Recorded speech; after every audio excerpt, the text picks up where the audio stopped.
Thyroid symptoms ఏంటి and thyroid surgery ఎంతవరకు safe అండి?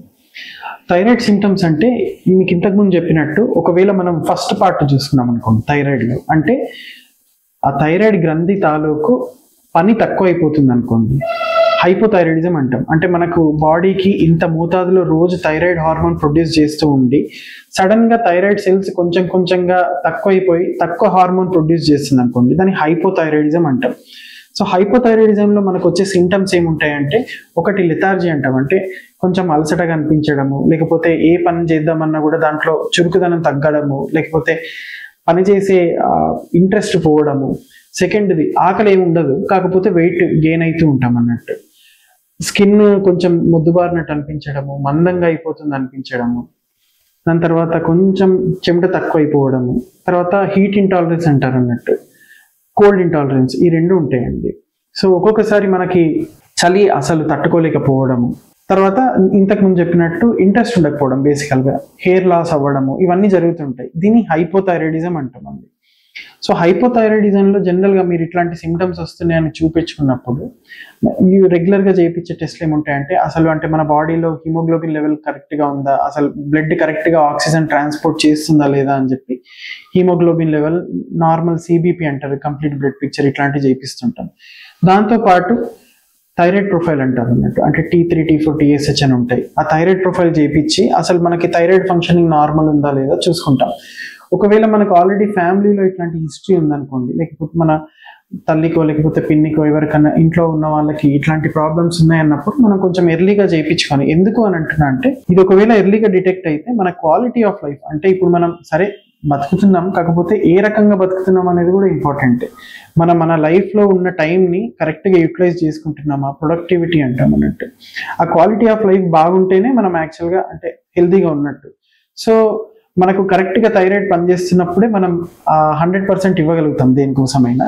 సో అందుకోసం ఈ హైపోథైరాయిడిజం అనేది చాలా తరచు చూస్తుంటాం కాబట్టి దాని ట్రీట్మెంట్ అట్లా ఉంటుందండి. ఒకవేళ థైరాయిడ్ ఎక్కువ పనిచేస్తుంది అనుకోండి, అంటే దాన్ని హైపర్ థైరాయిడిజం అంటాం. ఇంతకుముందు ప్రొడ్యూస్ చేసే మోతాదు కంటే ఎక్కువ ప్రొడ్యూస్ చేస్తున్నప్పుడు ఏమైపోతుందంటే, మెయిన్గా వెయిట్ లాస్ ఎక్కువ అయిపోతుంటామండి. పింపుల్స్ రావడము, దాని తర్వాత ఫీమేల్స్లో ఎక్కువ పీరియడ్స్ రావడము, ఎక్కువ రోజులు రావడము, దాని తర్వాత హెయిర్ ఫాల్ రెండిట్లో ఉంటుంది, తక్కువ పనిచేస్తున్నా ఎక్కువ పనిచేస్తున్నా.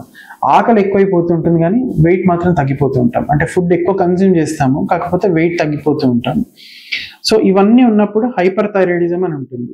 సో దీంట్లో ఏమైపోతుందంటే, గుండె దడ ఒకటి, అంటే మనం మామూలుగా కూర్చున్నప్పుడు ఎవరికి కూడా వాళ్ళ గుండె కొట్టుకుంటున్న ఫీల్ సెల్ఫ్గా రాదు ఎప్పుడు కానీ. ఒక్కొక్కసారి ఏమైపోతుందంటే, మనం మామూలుగా ఉన్నప్పుడు ఆ గుండె దడ మనకు తెలియడం, దాంతో యాంగ్జైటీ ఎక్కువ ఉండడము, అంటే ప్రతి దాంట్లో కొంచెం ఎక్కువ టెన్షన్ పడడము, ఇవన్నీ జరుగుతూ ఉంటాయి. సో ఇట్లాంటివి ఉన్నప్పుడు మనం మేబీ హైపర్ థైరాయిడిజం ఉందేమో అని చెప్పి దానికి ట్రీట్మెంట్ ఇస్తుంటాం. జనరల్గా ఒకవేళ థైరాయిడ్ తక్కువ పనిచేస్తున్నప్పుడు దానికి రిప్లేస్మెంట్గా లేకపోతే సప్లిమెంట్గా థైరాక్సిన్ టాబ్లెట్స్ ఇస్తుంటాం. లేదు ఎక్కువ పనిచేస్తుంది అనుకోండి, ఆ థైరాయిడ్ కొంచెం తక్కువ పనిచేసేలా టాబ్లెట్స్ ఇస్తుంటాం. ఇది థైరాయిడ్ పనితీరు సంబంధించిన ట్రీట్మెంట్. ఇక సెకండ్ దానికి వస్తే, ఒకవేళ స్ట్రక్చరల్ ప్రాబ్లమ్స్, అంటే మనకి లోపల థైరాయిడ్ ఎంత పనిచేయాలో అంతనే చేస్తూ ఉంటుంది, కాకపోతే మెడలో గడ్డలు రావడము, కొంచెం థైరాయిడ్ బయటికి కనిపించడము, మింగుతున్నప్పుడు ఒక గడ్డ పైకి కిందికి ఊగుతూ ఉండడము. సో ఇట్లాంటివి కనిపించినప్పుడు ఏం చేస్తామంటే, అల్ట్రాసౌండ్ నెక్ అనేది ఒకటి ఉంటుందండి, బేసిక్ ఇన్వెస్టిగేషన్. అది అల్ట్రాసౌండ్ చేయించి అసలు లోపల నిజంగానే ఏమైనా ప్రాబ్లం ఉందా, లేకపోతే మామూలుగా మొత్తం గ్లాండ్ అంతా స్వెల్ అయిందా చూసుకుంటాం. చిన్న చిన్న గడ్డలు లాంటివి ఉన్నాయి అనుకోండి, ఆ సైజ్ బట్టి దాని క్యారెక్టరిస్టిక్స్ అంటాం అన్నట్టు, అంటే ఏ రకంగా ఉన్నాయి గడ్డలు అవన్నీ కొంచెం సైంటిఫిక్ గా రాస్తుంటారు. దాని స్కోర్ బట్టి దానికి అసలు ఏమైనా సూది పరీక్ష చేయించాలా లేదా, సూది పరీక్ష చేపిస్తే దాని స్కోర్ అంటే దాని రిపోర్ట్ బట్టి అసలు వీటికి ట్రీట్మెంట్ అవసరమా లేకపోతే మామూలుగా అబ్జర్వేషన్ లో పెట్టుకోవచ్చా అని చెప్పి చూస్తుంటాం. కొన్నిసార్లు ఏమైపోతుందంటే, సైజ్ ఎక్కువ పెరగడము, ఫాస్ట్గా పెరగడము, ఇట్లాంటివి ఉంటాయి. దాంట్లో ఖచ్చితంగా సర్జరీ చేసి తీయాలి అని చెప్తుంటాం. ఒక్కొక్కసారి ఏమైపోతుందంటే, చాలా చిన్న నాడ్యూల్స్ ఉంటాయండి, అవి మీకు ఎప్పటి నుంచో ఉండొచ్చు, అంటే 3-4 years నుంచి ఉండొచ్చు, అది సైజ్ ఏం పెరగట్లేదు అనుకోండి. అప్పుడు యూజువల్గా దానికి మేము నీడిల్ టెస్ట్ కూడా సజెస్ట్ చేయము, వెయిట్ చేసి చూస్తుంటాం. అంటే 1 yearకి ఒకసారి మళ్ళీ అల్ట్రాసౌండ్ చేయించి సైజ్ పెరగట్లేదంటే దాన్ని అట్లానే ఉంచడానికి ప్రయత్నిస్తుంటాం. ఇన్ఫ్యాక్ట్ జపాన్ లాంటి దేశాల్లో, అంటే అక్కడ ఒక స్టడీ జరిగింది, మీకు ఒకవేళ ఆ థైరాయిడ్లో ఒక చిన్న గ్రంథిలో గడ్డ ఉండి దాంట్లోంచి సూది పరీక్షలో క్యాన్సర్ ఉందని తేలినప్పటికీ దానికి ట్రీట్మెంట్ ఇవ్వకుండా కేవలం ఎప్పటికప్పుడు స్కాన్ చేస్తూ ఎంత పెరుగుతుందో చూస్తూ ఉండే. దాంట్లో ఆల్మోస్ట్ 2/3 ఆఫ్ పేషెంట్స్ అంటే 100లో 60 మెంబర్స్కి అసలు తర్వాత సర్జరీ అవసరం కూడా పడలేదు.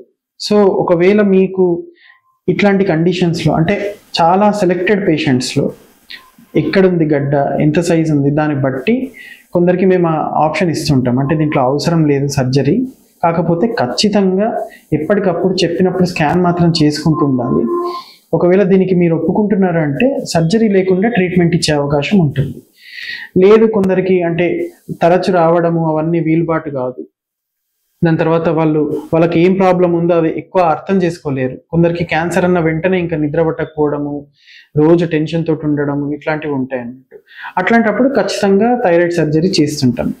థైరాయిడ్ సర్జరీ సేఫా లేదా అనే దానికి మనం ఏ స్టేజ్లో చేయించుకుంటున్నాము, ఏం సర్జరీ చేస్తున్నాం అనేది ఇంపార్టెంట్ అండి. ఫస్ట్ థింగ్ ఒకటి గమనించాల్సింది ఏంటంటే, ఒకవేళ చిన్న సైజు ఉన్నప్పుడు థైరాయిడ్ సర్జరీ చేసుకుంటున్నాం అనుకోండి, దానికి సంబంధించిన కాంప్లికేషన్స్ తక్కువ ఉండే అవకాశం ఎక్కువ. సో దీంట్లో వచ్చే కాంప్లికేషన్స్ ఏంటంటే మెయిన్గా 2 ప్రాబ్లమ్స్ అండి. థైరాయిడ్ సర్జరీ చేసిన తర్వాత స్వరపేటిక పైన ఉండే తీగలు 2 కదులుతూ ఉంటాయి, వోకల్ కార్డ్స్ అంటారు. ఆ వోకల్ కార్డ్ సరిగ్గా పనిచేయకపోవడం ఆపరేషన్ తర్వాత. సెకండ్ది మన బాడీలో కాల్షియం యొక్క మెటబాలిజం బ్యాలెన్స్ని చూసుకొని చిన్న చిన్న గ్రంథులు ఉంటాయి, పారాథైరాయిడ్స్ అంటారు. సో ఒక్కొక్కసారి ఆ పారాథైరాయిడ్స్కి ఇంజూర్ అవ్వడం సర్జరీ చేసేటప్పుడు, ఇట్లాంటి ప్రాబ్లమ్స్ ఉన్నప్పుడు ఆపరేషన్ తర్వాత మనకి ఖచ్చితంగా రోజు కాల్షియం టాబ్లెట్ వేసుకునే అవసరం కూడా పడుతుంది. థైరాయిడ్ సర్జరీలో కేవలం ఒకటే వైపు థైరాయిడ్ తీస్తామా లేకపోతే మొత్తం థైరాయిడ్ తీస్తామా అనేది కూడా మనకి ఏ రకమైన ప్రాబ్లము ఏ స్టేజ్లో ఉందో దాన్ని బట్టి చెప్పొచ్చు. అయితే బై అండ్ లార్జ్ అంటే చాలా ఫ్రీక్వెంట్గా క్యాన్సర్ ఆపరేషన్స్ చేసినప్పుడు మాత్రం, పెద్ద క్యాన్సర్స్ ఉన్నప్పుడు ఖచ్చితంగా పూర్తిగా థైరాయిడ్ గ్రంథి మొత్తం ఆపరేషన్ చేసి తీస్తుంటామండి. ఒకటి ఏంటంటే అట్లాంటి సర్జరీస్ చేస్తున్నప్పుడు ఖచ్చితంగా మీకు థైరాయిడ్ గ్రంథి తీసాం కాబట్టి ఆ థైరాయిడ్ గ్రంథి చేసే పని మళ్ళీ బయట నుంచి ఇంకెవరో చేయాలి. సో దానికోసం థైరాయిడ్ టాబ్లెట్స్ ఇస్తూ ఉంటాం. దాంతోపాటు ఒకవేళ కాల్షియం నార్మల్ లెవెల్స్లో ఉన్నాయనుకోండి, దాన్ని ఓకే. ఒకవేళ కాల్షియం లెవెల్స్ కూడా పడిపోతున్నాయి బాడీలో అన్నప్పుడు దానికి కాల్షియం సప్లిమెంటేషన్ ఇస్తూ ఉంటాం. సేఫ్టీ అనేది మళ్ళీ ఒకవేళ మనకి ఆపరేషన్ కంటే ముందు ఈ గడ్డ తప్ప వేరే ఏం ప్రాబ్లమ్స్ లేవు, స్కాన్లో కూడా నార్మల్ సైజ్ గడ్డనే ఉంది అనుకోండి, అప్పుడు యూజువల్గా మనకు కాంప్లికేషన్స్ ఏముండవు, మోర్ ఆర్ లెస్ సేఫ్గానే సర్జరీ అయిపోతుంది. ఒక్కొక్కసారి ఏమైపోతుందంటే ఆపరేషన్ టైంలో ఆల్రెడీ ఆ క్యాన్సర్ గడ్డ చుట్టుపక్కల ఉన్న నరాలను కానీ లేకపోతే కండరాలను కానీ తినేస్తుంది అన్నప్పుడు కొంచెం అగ్రెసివ్ సర్జరీస్ చేయాల్సి ఉంటుంది. దాంట్లో ఖచ్చితంగా కాంప్లికేషన్ రేట్స్ కొంచెం ఎక్కువ అండి.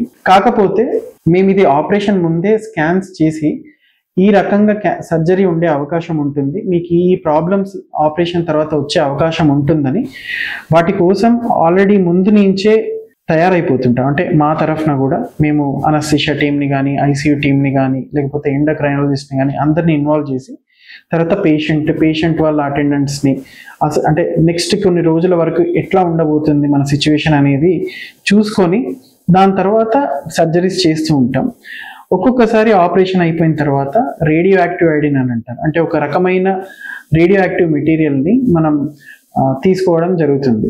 సో దీంతో ఈ విధంగా క్యాన్సర్ ట్రీట్మెంట్, సర్జరీ, దాని సేఫ్టీ, దాని తర్వాత దానికి అదనంగా తీసుకునే treatment radioactive iodine therapy ఈ విధంగా సాగుతుంది.